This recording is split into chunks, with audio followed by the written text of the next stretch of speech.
Jarvis, I guess there's plenty to be frustrated about this. What kind of bothered you the most? Penalties overall, obviously turnovers, and just the biggest thing, just knowing that we should have won that game. I mean, that's probably the toughest part, because throughout the penalties or turnovers or whatever, we still only lose by 6 points. So I mean, it's tough. Saying that you guys got a group right now that just hasn't become a team. Does it feel that way, that you guys maybe haven't gelled like you need to in order to kind of get past some of the adversity you just talked about? I mean, I think for us, we do great things and we try to build off of it, and we end up taking steps back. So we just got to find a way to do the things that we do well consistently. But far as, a team and a group, I think obviously, what these men go through, what we go through is, it brings us together in a unique way, and I would definitely say, we're a team, but I would think the biggest thing, what I'm trying to say is that, again, like I said last week, we just need to find ways to continue to play to our potential. That's the biggest thing. Jarvis, was part of your frustration with the officiating?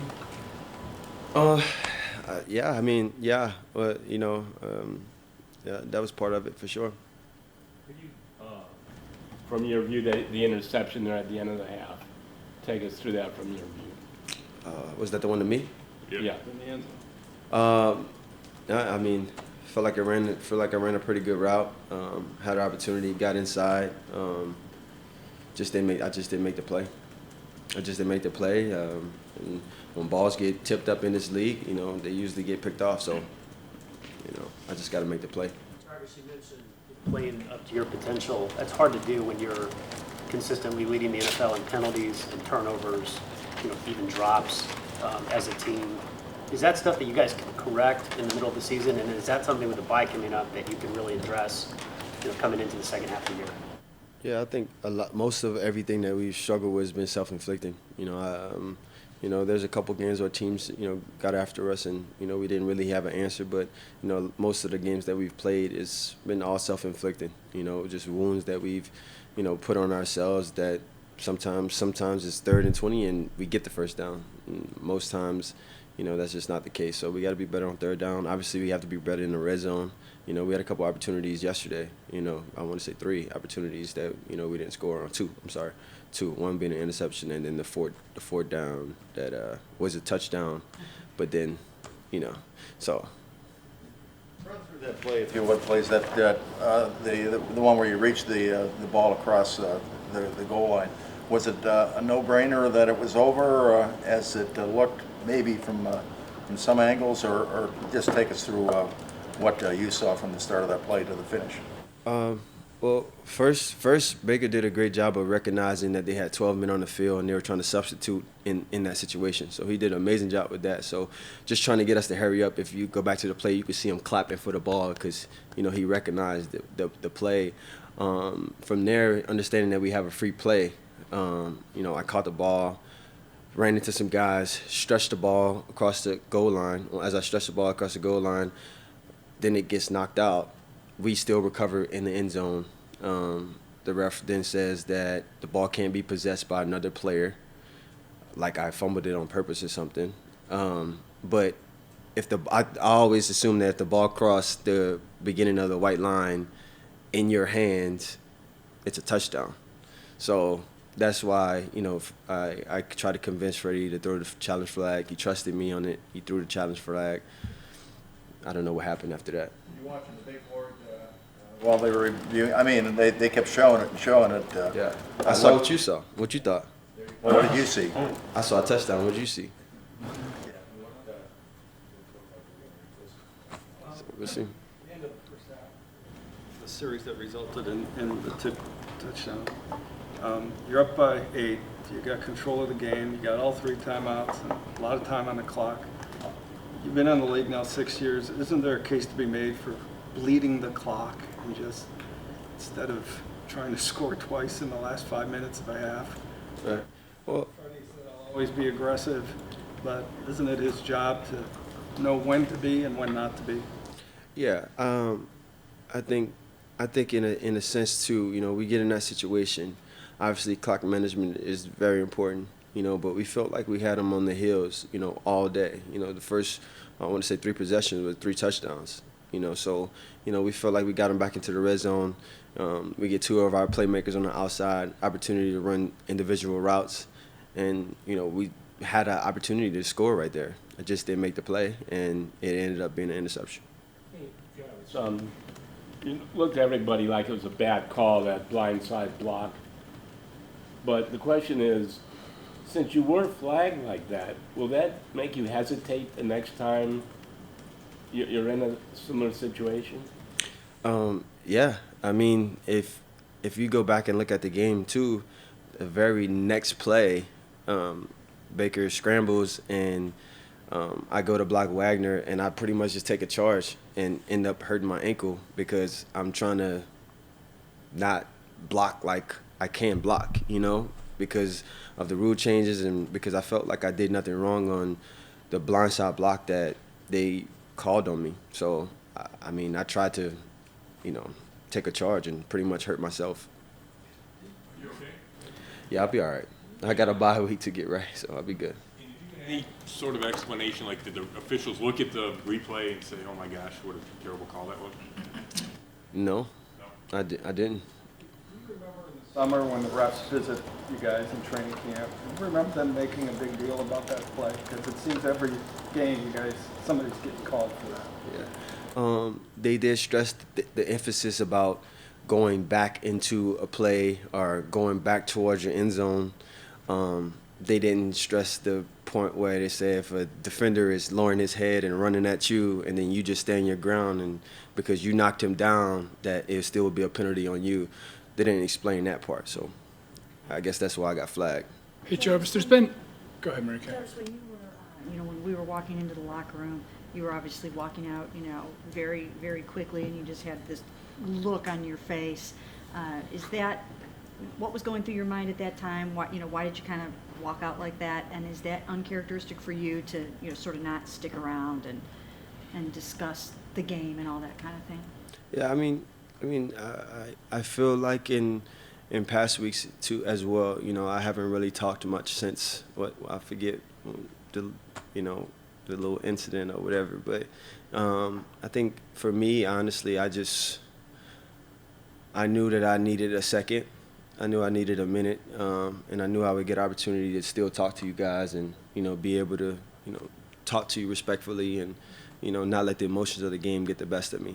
So I apologize to you all too for my actions and sorry about that for my actions and leaving the locker room. But I knew I owed it to you guys, the team, myself, to be respectable and be able to come up here today and talk to you guys. There's been instances in other sports too where a lot of talent doesn't necessarily mean you're going to have a championship team. What gives you confidence that this group is going to be able to come together? We're trying, we're trying really hard. No one necessarily has all the answers, and some of the things that we have to figure out, we got to go through stuff to figure them out. And it's not an easy road. Sometimes it's painful and it hurts. Some of the losses that we've taken this year, it hurts, and you don't want these things to come back on you in the end of the season and say, man, I wish we would have had that game or that play or in the beginning of the season or things like that. So it's definitely for us now with this bye week to get as healthy as we can, get our secondary back, get other guys healthy, myself, Odell, get healthy, Baker, get healthy, and come up with schemes and ways to really try to do what we were built to do. Mayfield said this yesterday, and it was.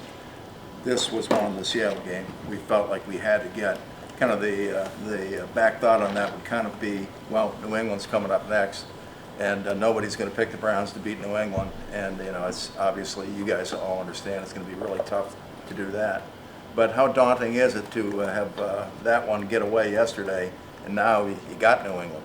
Yeah, I think at this point nobody's going to pick us to beat anybody, and we just got to go out there and just play our game.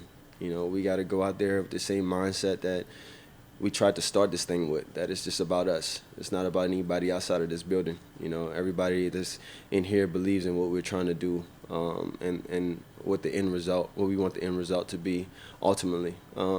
Is this a game? Obviously, yeah. You know, what, five turnovers, and still lose by 6 points. I mean, when you're on that, you know, you're on that the minus side of turnovers, the game shouldn't even be that close, especially against a good football team like that. So, you know, the defense played as hard as they can, for as long as they can. We got to do a better job as an offense. I firmly believe that, you know, we get points in the red zone, whether it's 3 or 6, you know, it'll translate, and it'll keep the momentum in our favor.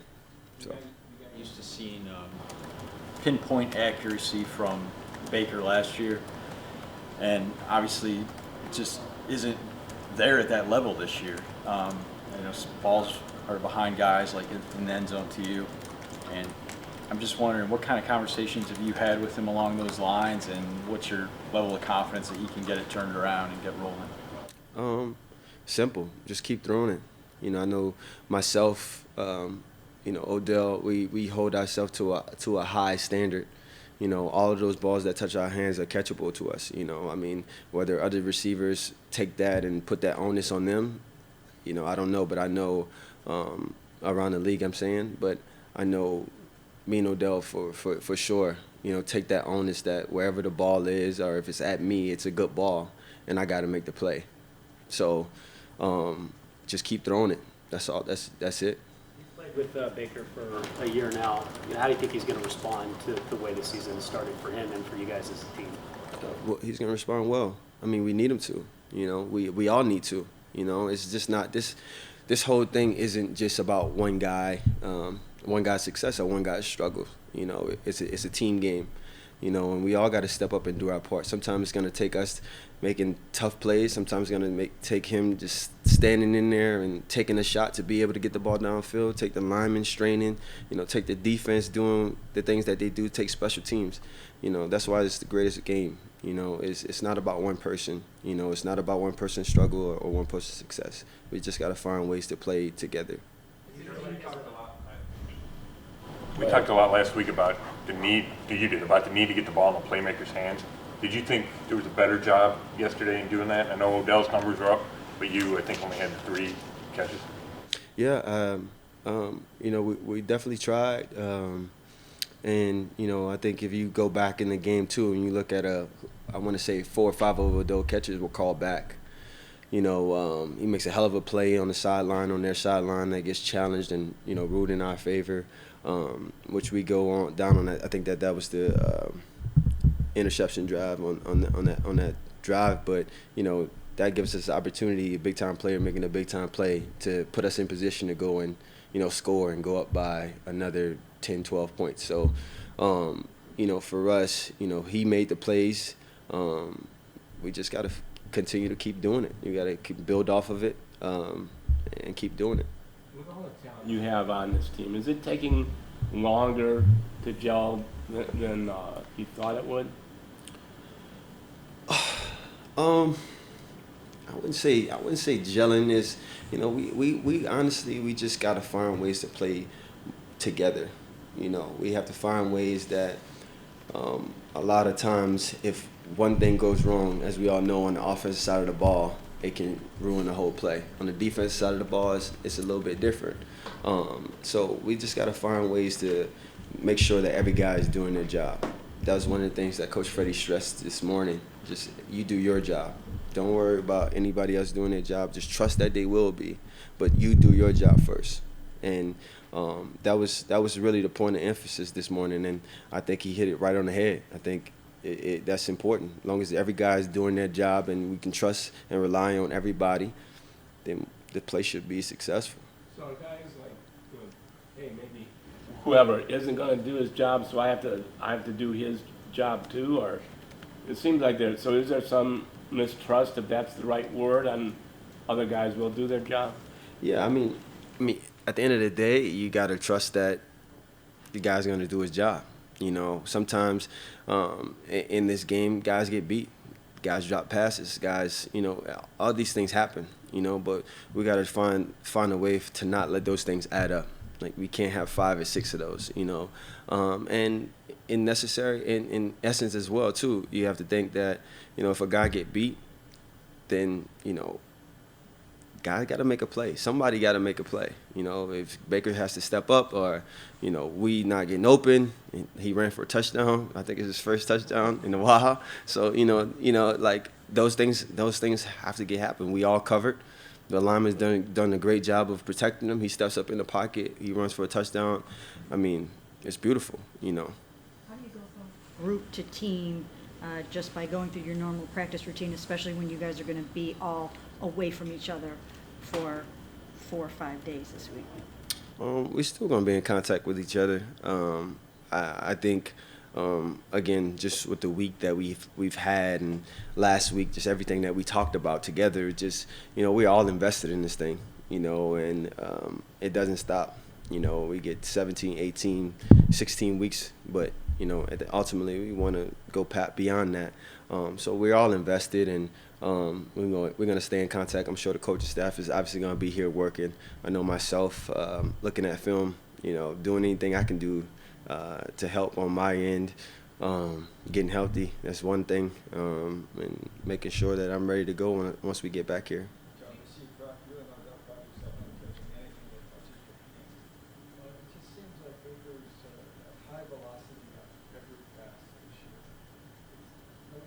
You that, especially in the red zone, things are supercharged to the point where it's maybe uncatchable?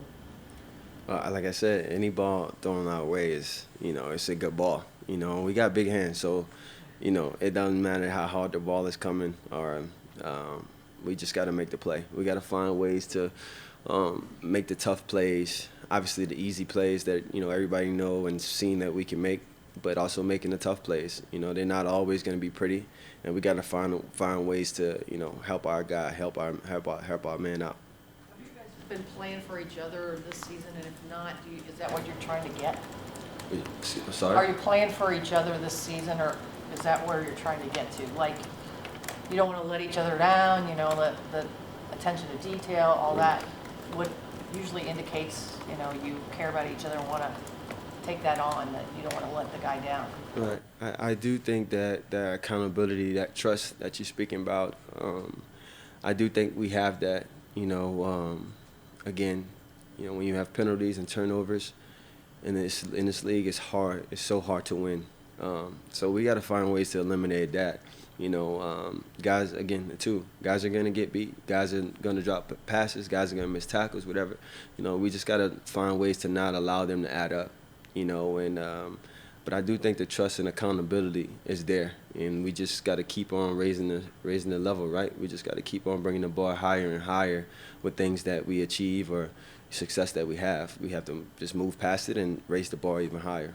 Last week you said we're not as good as we think we are, something along those lines, and then Freddie just said talent got us to 2 and 4.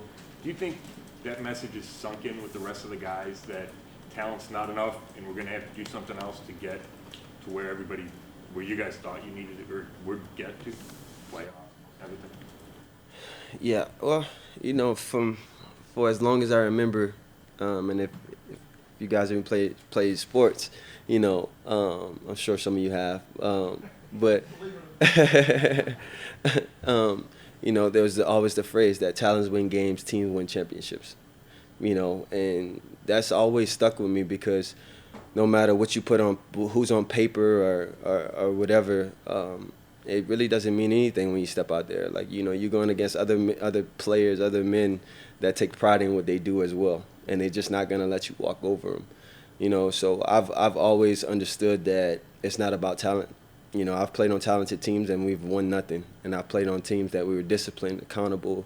We had a team full of leaders, and my only playoff team. And then the following year, pretty much the same team, but we lacked all of those traits that got us to where we were before. And we started feeling entitled. We started feeling like we deserved this and that. And, we ended up going, I want to say like 6-10 or something like that, and with the same team, the same talented team that we had.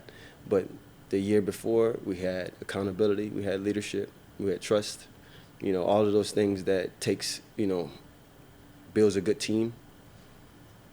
It's that. Obviously, you're going to have athletes. You got talent. If you play in this league, you're talented. You think the guys in the locker room get that? What you say? You think the rest of the guys in the locker room understand that? Yeah, I think we all were aware of it, but then at the end of the day, too, I think, you think about, again, you look at the paper and you're like, it's no way, but now just seeing how the sacrifices that we have to make to be able to continue to be on the same page, the trust, the accountability that we have to have for each other and buy in. I think that's the biggest thing. We have to continue to just buy into, what Coach Freddie wants and what he's trying to do, and trust that, we're at the end of the result, it'll be ultimately in the Super Bowl. Year, you finished as 5-3 the last 8 games, and you mentioned like your Miami team the year before made the playoffs next year. There was frank accountability and whatever issues you were alluding to weren't there. Has that happened here at all from last year to this year in any way? No, it hasn't. I think right. I think what the talent that we do have. The world has, the media, everybody has created this perception of us of who we're supposed to be, and they pretty much try to set our potential for us. And I think that's something that we did a good job of just ignoring the noise, but still trying to figure out how we can get everybody involved. Still figure out how we can be a great football team, especially offensively. It's a complementary game. It takes all 3 phases, but offensively, how we can be a great offense.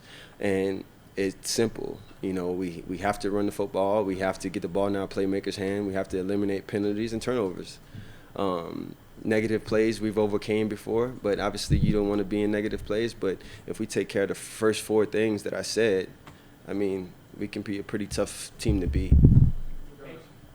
Couple more here. How do you think this wide receiver group as a unit is playing in terms of, route depth, running the right route, just overall assignments on football?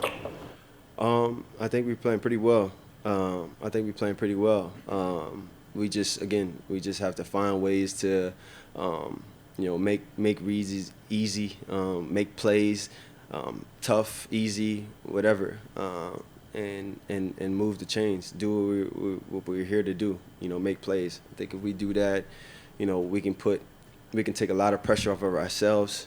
We can eliminate some of these turnovers and penalties, and I think we can get on the right track from there. That's a start.